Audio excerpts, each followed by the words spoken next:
오늘은 제가 여러분에게 좀 길지 않게 하나님의 말씀을 드리겠습니다. 그런데 오늘 내용이 상당히 조금 중요합니다. 모든 메시지가 중요하고 말씀이 중요하지만 오늘은 조금 무거울 수도 있어요. 그러나 명확하게 하나님 말씀하고 있다는 걸 기억하시고요. 오늘의 말씀의 제목은 산자와 죽은 자를 심판하러 오시는 예수님입니다. 우리 사도신경에 이미 이제 여기까지 가고 있습니다. 우리 지난 시간에는 하나님 우편에 앉아 계신 예수님이라는 얘기를 가지고 말씀을 나눴어요. 우리 예수님은 하나님의 우편에 계십니다. 꼭 오른쪽에 있다라는 의미보다는 성경에서의 오른쪽은 권능과 능력을 표현할 때 쓰는 히브리적 표현입니다. 하나님의 오른손이, 하나님의 얼굴이 사람이 이해할 수 있게 성경은 우리 인간에 맞게 표현해 주었습니다. 그 예수님이 하나님 우편에 앉으셔서 그냥 앉아 계신 것이 아니라 오늘 여러분과 저를 위해 중보하고 기도하고 있다고 말씀하십니다. 무엇을 위해서 기도해 주고 있을까요? 우리 문제를 해결해 주는 것 맞습니다. 그것도 도와주실 거예요. 그러나 궁극적으로 예수님이 오늘 여러분과 저를 위해서 기도해 주시는 것은 우리가 이 땅에서 때로는 가난하고, 우리가 이 땅에서 때로는 어려움을 경험하고, 우리가 이 땅에서 때로는 질병 가운데 싸우는 아픔을 경험하더라도 하나님 한 분, 예수님 한 분만으로 이겨내는 거야를 위해서 기도하고 계십니다. 여러분 믿습니까? 만약에 우리 예수님이 여러분과 저의 문제만을 해결해 주는 문제 해결사라면, 그러면 이 세상에 복을 비는 다른 신과 전혀 차이가 없다라는 거예요.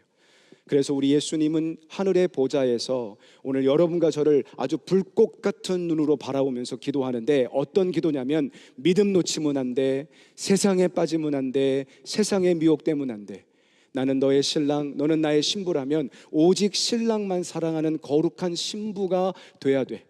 고난을 받을 수도 있고 어려움을 경험할 수도 있고 환난을 경험하고 질병과 아픔을 경험하는 때가 있더라도 그 모든 것 다 없애주는 하나님이 아니라 그 과정을 통과해 가면서 그것 때문에 믿음 떨어지지 말고, 그것 때문에 당당히 세상의 어떤 것보다 하나님으로 만족하는 것이 무엇인지를 가르쳐주고 있다는 사실을 기억하시기를 축원합니다. 우리 예수님의 간절한 중보의 기도예요. 그러니까 여러분 걱정하지 마시라고 말씀드렸죠. 우리 주님이 불꽃 같은 눈으로 여러분 지켜보고 계십니다. 할렐루야. 네. 그런 주님이 이제 오늘 사도신경 이어서 고백할 때에 산자와 죽은 자를 심판하러 오신다고 말했습니다. 여러분 기억하십시오. 처음에 예수님 이 땅에 오실 때는 구원자로 오셨어요. 지금도 여전히 구원의 하나님은, 예수님은 유효합니다. 아직은 우리에게 기회가 있다는 거예요. 처음에 오신 예수님은 구원자로 오셨는데요, 두 번째 예수님 오신다고 말할 때는 심판자로 오신다 그랬어요. 안타깝게도 예수님 두 번째는 심판자로 오십니다. 오늘 본문 요한복음 5장 25절과 29절은 그 말을 이렇게 표현해 주고 있습니다. 우리 좀 긴 말씀이지만 함께 읽어보겠습니다. 읽습니다. 시작. 진실로 진실로 너희에게 이르노니 죽은 자들이 하나님의 아들의 음성을 들을 때가 오나니 곧 이때라. 듣는 자는 살아나리라. 아버지께서 자기 속에 생명이 있음같이 아들에게도 생명을 주어 그 속에 있게 하셨고 또 인자됨으로 말미암아 심판하는 권한을 주셨느니라. 이를 놀랍게 여기지 말라. 무덤 속에 있는 자가 다 그의 음성을 들을 때가 오나니 선한 일을 행한 자는 생명의 부활로, 악한 일을 행한 자는 심판의 부활로 나오리라. 오늘 예수님이 명확히 뭐라고 말씀하시냐면, 이제 언젠가 때가 되면 죽은 사람들이 내 음성을 들을 때가 온다는 거예요. 여러분 지금도 많은 사람들이 하나님의 품으로 먼저 가고 있어요. 그러나 그것이 죽은 것이 아니라고 성경은 말합니다. 그들에게도 하나님의 음성이 들리는 그날 네가 살아나리라. 살아나리라. 그러면서 뭐라고 말씀하냐면 아들에게 심판의 권세를 주셨으니, 오늘 우리가 하나님의 언젠가 보좌 앞에 섰을 땐 주님이 심판자로 우리 앞에 서 계실 것입니다. 예수님이 심판하실 거예요. 그러나 우리의 마음속에 소망을 갖는 것은 우리가 받는 심판은 형벌의 심판이 아니기를 축원합니다. 우리가 받는 심판은 상급의 심판이 될 거예요. 그러나 예수를 모르는 자들의 심판은 안타깝게도 형벌의 심판이 된다고 성경은 정확히 얘기해 주고 있습니다. 히브리서 9장 27절은 이렇게 명료하게 말씀합니다. 한 번 죽는 것은 사람에게 정하신 것이요 그 후에는 뭐가 있으리라? 심판이 있으리라. 데살로니가 후서 1장 6절과 8절은 또한 이 심판을 이렇게 이야기합니다. 너희로 환난 받게 하는 자들에게는 환난으로 갚으시고 환난 받는 너희에게는 우리와 함께 안식으로 갚으시는 것이 하나님의 공이다. 주 예수께서 저의 능력의 천사들과 함께 하늘로부터 불꽃 중에 나타나실 때에 하나님을 모르는 자들과 우리 주 예수의 복음을 복종하지 않은 자들에게는 형벌을 주신다 그랬어요. 여러분, 안타까운 이야기고 좀 강한 말씀 같지만 명확한 하나님의 말씀입니다. 하나님의 복음을 모르고 하나님의 복음을 복종하지 않는 자에게는 형벌이라 그랬어요. 오늘 아까 성경을 읽을 때 선한 일을 하는 자에게는 부활의 생명으로 악한 일을 하는 자에게는 형벌을 준다고 했을 때 오늘 우리가 착각하는 하나가 뭐가 있냐면 선한 일은 착한 일이라고 생각해요. 그래서 오늘날 이 땅에서 착하게 살면 하나님이 나를 축복해 준다고 생각합니다. 여러분, 죄송하지만 성경에서의 선한 일은 착한 일을 말하는 일이 아니에요. 우리 인간이 생각하는 윤리 도덕적으로 착하게 사는 사람이 복을 받는다고 말하는 것이 아닙니다. 그렇다고 악하게 살란 말은 아니에요. 그러나 성경이 말하는 선하다라고 말하는 선함은 예수 그리스도를 내 마음의 구세주로 영접하는 일을 선하다라고 말하는 거예요. 만약에 우리가 착한 일의 기준이 되어서 그것이 구원의 조건이 된다면 성경은 거짓말을 말하죠. 왜냐하면 성경은 끊임없이 반복해서 너희의 행위로 구원받는 것이 아니라 그랬어요. 오직 믿음으로 구원에 이르나니. 할렐루야. 그 믿음의 소유, 예수님이 정말 내 삶의 구세주라고 믿는 그 믿음의 소유자에게 하나님은 구원을 허락하신다는 것. 지난 금요일 날 저는 개인적으로 참 감사한 게 뭐냐면요, 금요 예배에 히브리서 말씀을 준비하고 주일날은 사도신경을 기준으로 말씀을 준비하고 있어요. 그런데 말씀이 너무 같이 맥락을 갖고 가고 있음을 제가 보게 돼요. 우리 금요 예배에 오시는 분들도 느끼실 겁니다. 어제도 노아의 이야기가 나왔지만 오늘도 노아의 이야기가 사실은 나와요. 제가 계획하고 준비한 거 아닙니다. 그런데 말씀 속에서 하나님이, 제 마음입니다, 뭔가 우리에게 동일한 메시지를 주고 계세요. 여러분, 금요일날 제가 말씀드릴 때 하나님의 노아의 때를 말씀드렸습니다. 오늘도 노아의 때가 나올 것입니다. 그런데 하나님의 심판의 보좌 앞에 가면 두 가지의 책이 있다고 성경은 이야기하고 있어요. 기억나시죠? 하나는 어떤 책들이라고 얘기했고 다른 한쪽은 생명책이라고 얘기했어요. 그러니까 두 종류의 책이 있을 텐데 하나의 책들이라고 말하는 것은 행위에 따라 보여지는 책들이었어요. 우리의 살아오는 모든 행위가 그 책에 기록되어 있다는 겁니다. 근데 또 하나 책은 뭐냐면 생명록, 이름이 담긴 생명책이 있다 그랬어요. 그런데 거기서 놀라운 게 하나 있습니다. 꼭 기억하셔야 돼요. 예수님이 마지막 심판을 하시면서 구원을 하는 사람의 리스트는 행위를 했던 책으로 보지 않았어요. 성경에는 생명록에 그 이름이 있는 자는 형벌을 면하리라 말씀하셨어요. 그러니까 예수님이 보는 보좌의 심판대에서 보시는 주님의 책은 행위의 책을 보시는 것이 아니라 생명록에 이름이 기록되어 있느냐를 보시는 겁니다. 그 기록이 있는 자는 행위와 상관없이 구원을 받는다고 성경은 말해주고 있는 거예요. 그런데 이 행위의 책은 무엇을 위한 책이다? 믿지 않는 자들이 이 땅에서 마지막 형벌을 받을 때 그냥 지옥 가라고 말하면 안 되니까 하나님께서, 예수님께서 그 삶의 행위를 다 보시겠다고 말하는 거예요. 그러나 예수 믿는 우리들에게는 감사하게도 행위의 책이 아니라 생명록에 기록된 것입니다. 여러분, 오해하지 마십시오. 그러면 우리는 믿으면 무조건 마음대로 하고 살아도 된다는 얘기는 절대 아니죠. 믿음은 행위랑 같이 가는다고 야고보서에 말하고 있습니다.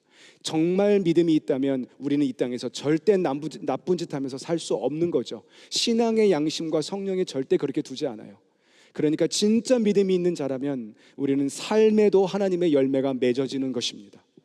그러나 중요한 것은 내가 착한 일을 많이 했느냐, 선한 일을 많이 했느냐에 따라서 천국에 결정되는 것이 아니라 우리가 비록 때로는 죄인같이 살 때도 있고 때로는 연약한 모습에 연약함이 있을지라도 예수 그리스도의 믿음, 그 확실한 믿음이 우리 안에 분명하다면 생명록 책에 기록된 자는 구원을 받게 될 줄 믿습니다. 그러면서 주님은 이 땅에 오신다고 말씀해 주고 있죠. 예수님의 제자들도 이 때가 궁금했어요. 오늘 마가복음 13장은 예수님이 곧 오실 때에 어떤 징조가 있는지 세 가지의 징조를 보여주십니다. 여러분 잘 한번 말씀을 통해 보시기 바랍니다. 예수님이 곧 오실 때인데 그때 나타나는 징조라고 설명해 주었어요. 오늘 마가복음 13장 3절부터 10절을 하나하나 읽으면서 보도록 하겠습니다. 같이 한번 읽습니다. 먼저 한번 읽어볼게요. 시작. 어느 때에 이런 일이 있겠사오며 이 모든 일이 이루려 할 때에 무슨 징조가 있사오리까? 예수께서 이르시되 너희가 사람의 미혹을 받지 않도록 주의하라. 많은 사람이 내 이름으로 와서 이르되 내가 그러라 하여 많은 사람을 미혹해 하리라. 첫 번째 징조였어요. 예수님이 이 땅에 오실 때 나는 첫 번째 징조는 미혹이 있다라는 거예요. 여러분 미혹이 뭡니까? 어떤 미혹이에요? 하나님께로 가지 못하게 막는 미혹이에요. 예수님과 교회에 하나님의 복음을 듣지 못하도록 미혹한다 그랬습니다. attractive하게 끌고 가는 거예요. 이 말은 뭐예요? 세상으로 우리 마음을 계속 끌고 가고 있다는 얘기입니다. 세상이 재밌는 거예요. 세상이 너무 좋은 거예요. 세상에 있는 것들이 나의 모든 거라고 생각이 드는 거예요. 이게 미혹이라는 거예요. 그래서 오늘도 이 땅의 세상은요, 마귀가 임금이라 그랬죠. 마귀가 하는 전략의 최고의 전략은 뭐냐면 우리들이 예수님 모르게 만드는 거예요. 그러니까 수많은 미디어와 수많은 재미와 수많은 즐거움으로 우리 마음을 계속 뺏어가는 겁니다. 그러니까 교회 가는 게 한심해 보이죠. 교회 가서 기도하는 모습이 미련해 보일 수밖에 없는 거예요. 그러나 그 미혹이 있을 때 기억하라고 이야기합니다. 요한일서 2장 18절은 이렇게 말합니다. 아이들아, 이것이 마지막 때라. 적그리스도가 이르겠다 함을 너희가 들은 것 같이 지금도 많은 안티크라이스트, 적그리스도가 일어났으니 이러므로 우리가 마지막 때인 줄 아노라. 여러분, 예수님 당시에 많은 사람들은 예수님이 곧 올 거야라고 승천하셨기 때문에 바로 올 거라고 생각했어요. 물론 예수님은 2000년이 지난 이후도 아직은 오지 않으셨습니다. 그러나 우리 기억해야 할 것은 하나님에게 하루는 1000년 같고 1000년은 하루 같다 그랬어요. 우리에게는 2000년이지만 하나님에게는 2, 3일일 수도 있다는 사실을 기억하셔야 돼요. 그러나 우리는 세상의 모든 때를 보면서 주님이 올 때를 분명히 징조로 알아야 한다고 이야기하고 있습니다. 두 번째 징조 한번 볼까요? 난리와 난리 소문 같이 한번 읽겠습니다. 시작. 난리와 난리의 소문을 들을 때 두려워 말라. 이런 일이 있어야 하되 끝은 아직 아니니라. 민족이 민족을, 나라가 나라를 대적하여 일어나겠고 처처에 지진이 있으며 기근이 있으니 이는 재난의 시작이라. 이제 시작했다는 거예요. 자, 그런데 한번 보십시오. 기근과 지진과 이 수많은 전쟁과 이야기는 예수님 당시에도 있었어요. 맞죠? 예. 그러나 요즘의 전쟁과 요즘의 기근과 지진은 글로벌하게 일어나고 있다는 게 특징입니다.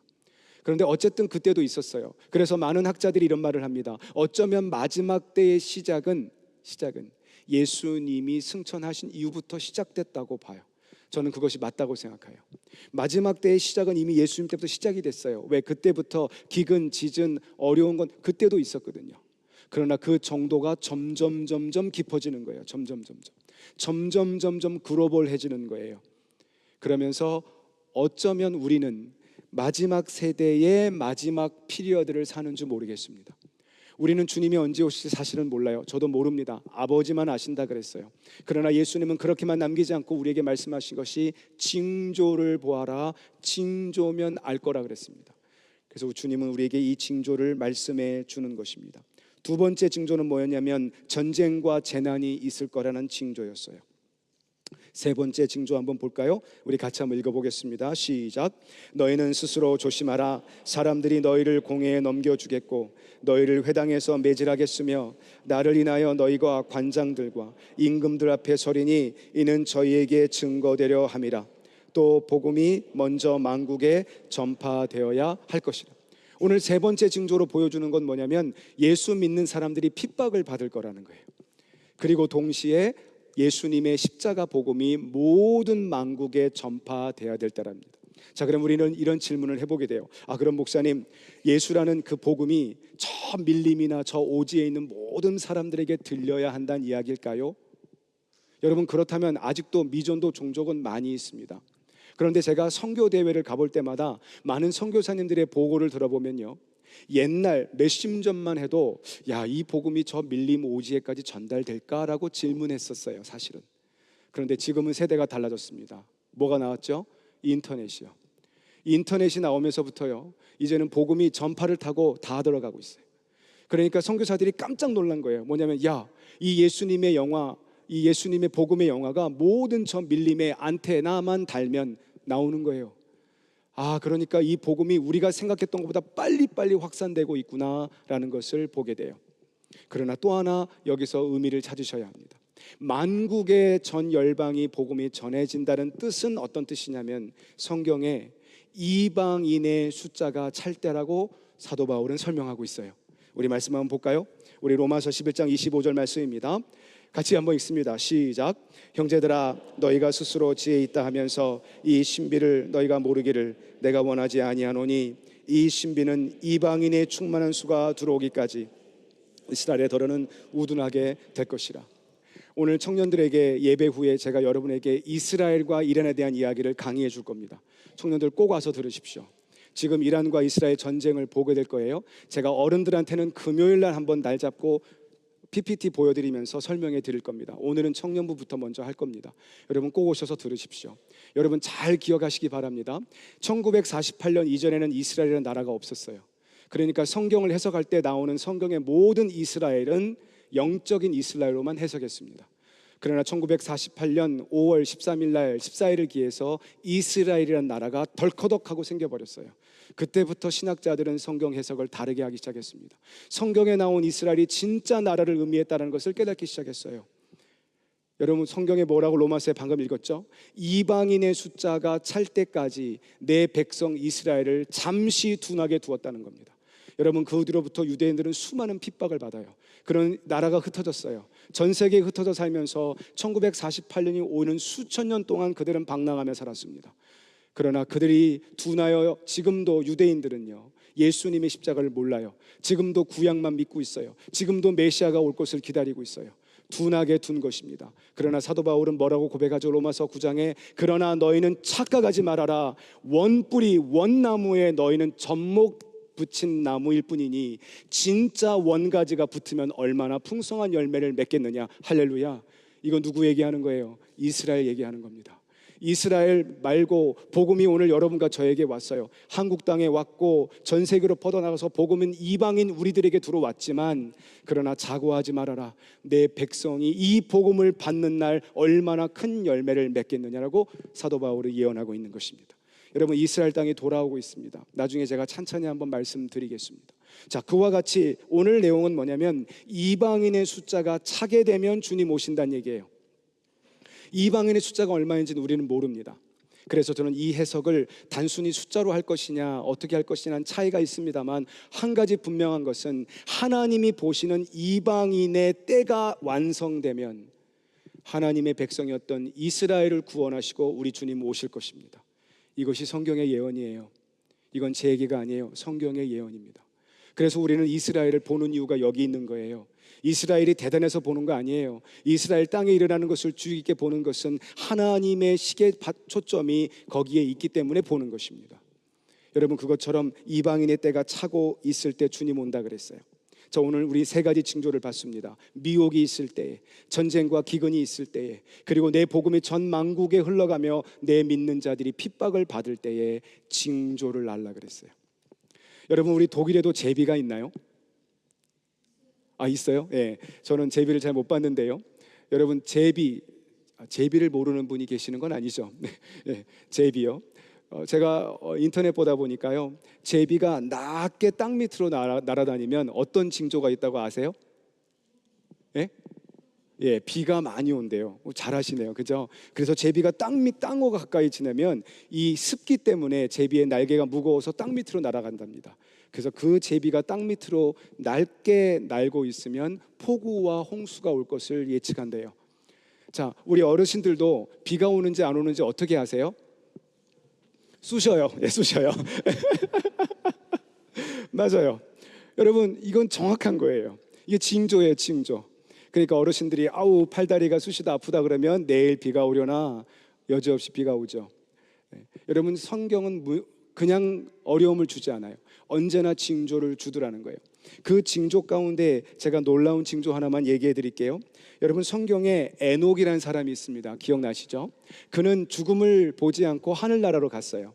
근데 에녹이 손자를 낳습니다. 그 아들의 이름이 뭔지 아세요? 무두셀라예요. 무두셀라. 무두셀라가 몇 년 살았냐면 성경에 969년 살았대요. 오래 살았어요. 그죠?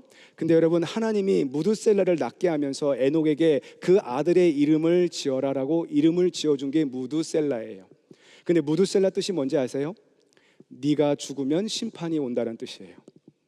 그러니까 에녹은요, 무두셀라를 볼 때마다 무두셀라야 무두셀라야 지금 뭘 부르고 있는 거예요? 네가 죽으면 심판 온다. 네가 죽으면 심판 온다.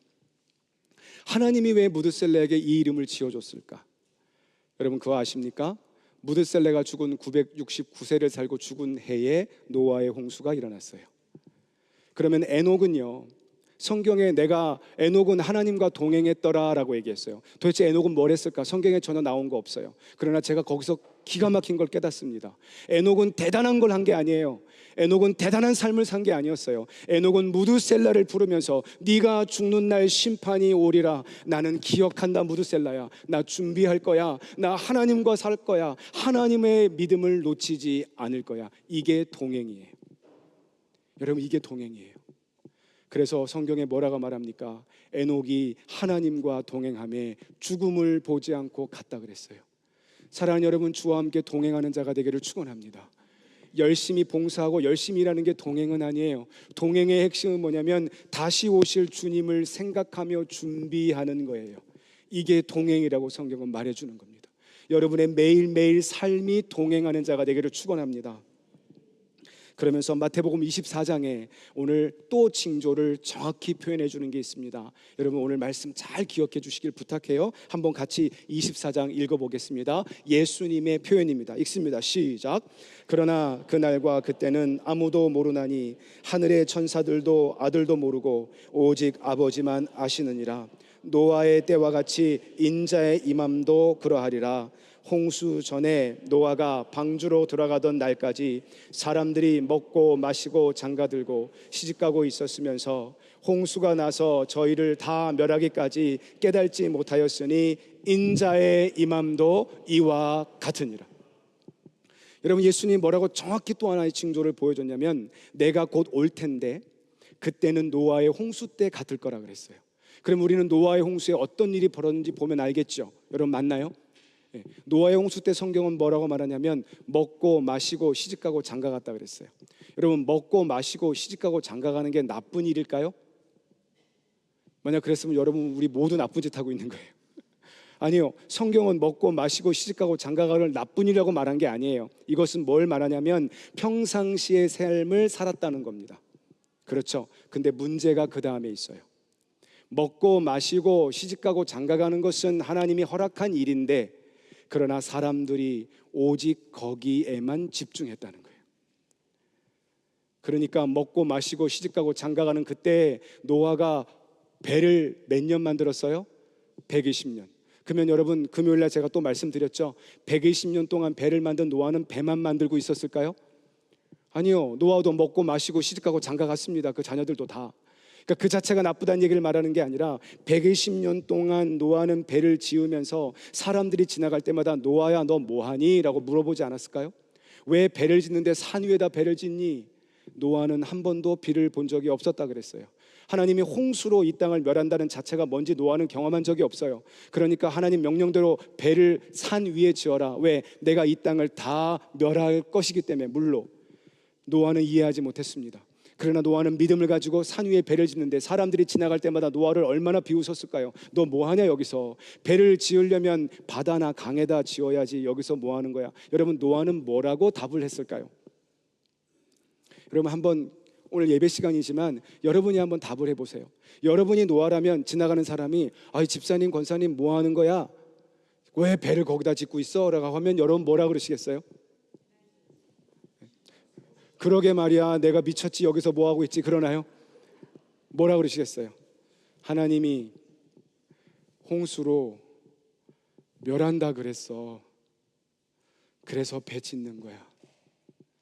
그러면 그 사람들이 진짜 그랬어? 그러면 나도 지을게라고 한 사람 한 명 있었어요? 없었어요? 없었어요. 한 명도 없었어요. 여러분, 오늘날 노아의 때가 우리의 때와 같다는 얘기가 무슨 말인지 아세요? 여러분, 우리는 노아와 같습니다. 지금 뭐 하고 있냐면 방주 짓고 있는 거예요.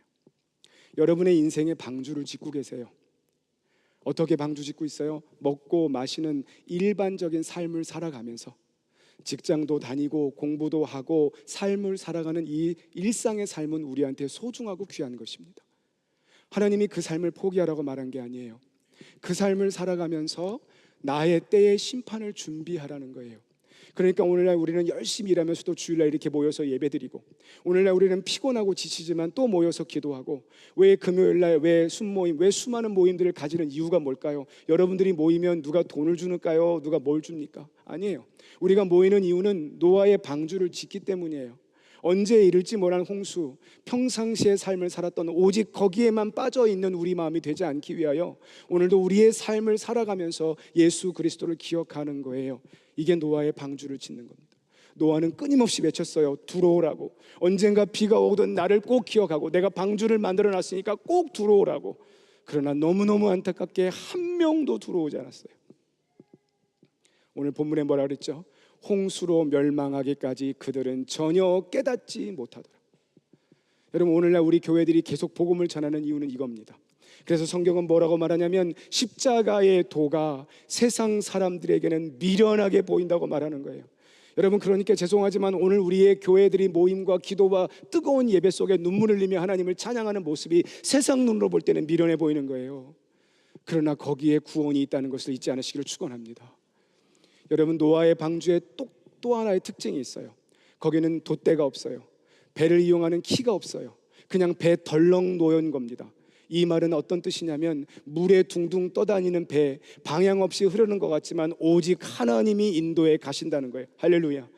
오늘 여러분과 저도 노아의 방주를 지을 때 하나님 내 키 만들고 내 방향 만들고 내 뜻대로 인생 살게요가 아니라 우리는 키도 없고 돛도 없고 방향키도 없는 것 같이 살아가지만 하나님이 여러분과 저의 인생을 이끌어 가신다는 거예요. 이게 주님께 맡기는 갈대상자의 믿음이라는 거예요. 요게벳이 아들 모세를 낳고 3개월 된 그 아들을 갈대상자에 집어넣고 또 내려보내주잖아요. 이런 무지막지한 엄마가 어디 있습니까? 그러나 그 요게벳의 갈대상자를 하나님은 공주 앞에 딱 갖다 놓잖아요. 이게 성령이 역사하는 역사를 보여주는 거예요. 오늘 우리의 삶에 돛대가 없고 키가 없는 것 같지만요, 떠돌아가는 것 같지만 예수 그리스도를 믿는 자는 하나님이 언젠가 하나님이 필요한 자리에 갖다 놓을 줄 믿습니다. 여러분이 성공한 것으로 성공했다고 착각하시면 안 돼요. 진짜 성공은 있어야 할 자리에 있는 거예요. 하나님이 여러분을 이끌어 가셔야 되는 거예요. 그게 성공한 사람입니다. 그렇게 인도하시는 그때에 하나님은 노아는 계속 복음을 전했어요. 저는 우리 교회가 그런 복음을 전하는 교회가 되기를 축복합니다. 매일매일 심판의 날을 생각하며 두려워하라는 게 아니라 준비하라는 거예요. 사랑하는 성도 여러분, 저희 준비했으면 좋겠습니다. 맞지요? 여러분 동의하십니까? 준비해야 돼요. 뭘 어떻게 준비할까요? 우리 실수하면 안 돼요. 그러니까 자꾸 이단들이 와가지고 학교도 때려쳐, 직장도 때려쳐, 다 필요 없어, 그냥 교회 와서 계속 산에 올라가서 기도만 하면 돼. 여러분, 이게 미혹이에요. 미혹. 그래서 많은 사람들이 예수님 언제 오냐고 궁금합니다. 여러분, 주님 언제 오는지 궁금하지 않으세요? 궁금하지 않으세요? 왜 궁금하냐면 주님 바로 오기 전에 열심히 믿으면 되잖아요. 그러니까 궁금해. 그래서 제자들도 물었어요.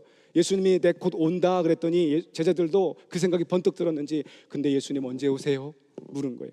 예수님이 요때 온다라고 말해주면 좋은데 그건 나도 모르고 오직 아버지만 아셔. 그러나 내가 징조는 알려줄게 라고 알려준 징조예요. 여러분, 오늘날 여러분과 제가 신앙생활하면서 나 이따가 요때, 여러분 가끔씩 이제 전도하다 보면 그런 분들 계세요. 목사님 그때가 되면 저에게 좀 연락 좀 해달라고. 그러면 제가 그때부터 교회 가겠다고. 그러나 안타깝게도 그 비유를 들어준 게 열처녀의 비유였습니다. 10명의 처녀가 모두 신랑을 기다렸어요. 5명은 기름을 준비했고 5명은 기름통은 있었는데 기름이 없었어요. 여러분, 기름은 대신 전해줄 수 없습니다. 여러분과 제가 쌓아가야 되는 거예요. 오늘 그 믿음 가지고 주님의 때를 기다리시기를 간절히 소망합니다. 말씀 딱 3가지만 기억하고 마쳤으면 좋겠습니다. 맨 마지막 PPT 한번 보여주십시오. 우리는 방주를 지어갈 때 어떻게 지어가는 것일까? 첫 번째로 예배를 놓치지 마십시오. 저는 꼭 공예배만을 얘기하는 것이 아닙니다. 여러분의 삶의 예배를 놓치지 마세요. 주님과 동행하는 예배를 놓치지 마십시오. 주님과 함께하는 시간을 그저 지나가지 마십시오. 두 번째는 기도와 말씀이 여러분의 삶의 한 부분이 꼭 되기를 축원합니다. 여러분 걸으면서도 기도하시고 걸으면서도 찬양하시고 말씀 속에 생각하십시오. 말씀이 우리를 살리는 핵심이라는 것을 잊지 마십시오. 우리 아이들이 말씀을 암송합니다. 그러기 요하는 아들도 아이들이 말씀을 암송합니다. 어떨 땐 저희 어른보다 훨씬 나을 때가 있어요. 그 말씀이 그들을 살려낼 것입니다. 기도와 말씀이 여러분의 삶의 부분이 되도록 절대 뺏기지 않기를 축원합니다. 여러분 미혹의 손길에 넘어가지 마세요. 세상의 재미와 수많은 분주함 속에 여러분의 마음을 계속 뺏어가고 물질의 걱정, 건강의 걱정, 세상의 염려와 근심이 있는 자는 심기운 씨앗이 올라가나 그 기운으로 말미암아 죽어 꺼진다 그랬어요. 여러분 절대 우리는 꺼지면 안 돼요. 우리의 믿음이 사라지면 안 돼요. 그래서 기도와 말씀이 여러분을 지키도록 삶의 부분이 되기를 축원합니다. 마지막 세 번째는 그러기에 세상의 소리에 민감하지 마십시오. 세상에 일어나는 수많은 소리들에 여러분 마음을 뺏기지 마시라는 거예요. 오직 하나님의 말씀 속에 하나님과 동행하는 여러분 되기를 주의 이름으로 축원합니다. 산자와 죽은 자를 심판하러 오시리라. 여러분 우리 깨어 있어요? 왜 아멘 없어요? 여러분이 깨어 있어요? 네, 여러분 진짜로 깨어 있어야 합니다. 우리 찬양대 준비해 주시고 우리 마지막 찬양 드리면서 주님 그 하나님 찬양하며 우리가 깨어 있는 우리 모두가 되게 해달라고 같이 한번 찬양으로 기도하고 마치는 시간 됐으면 좋겠습니다.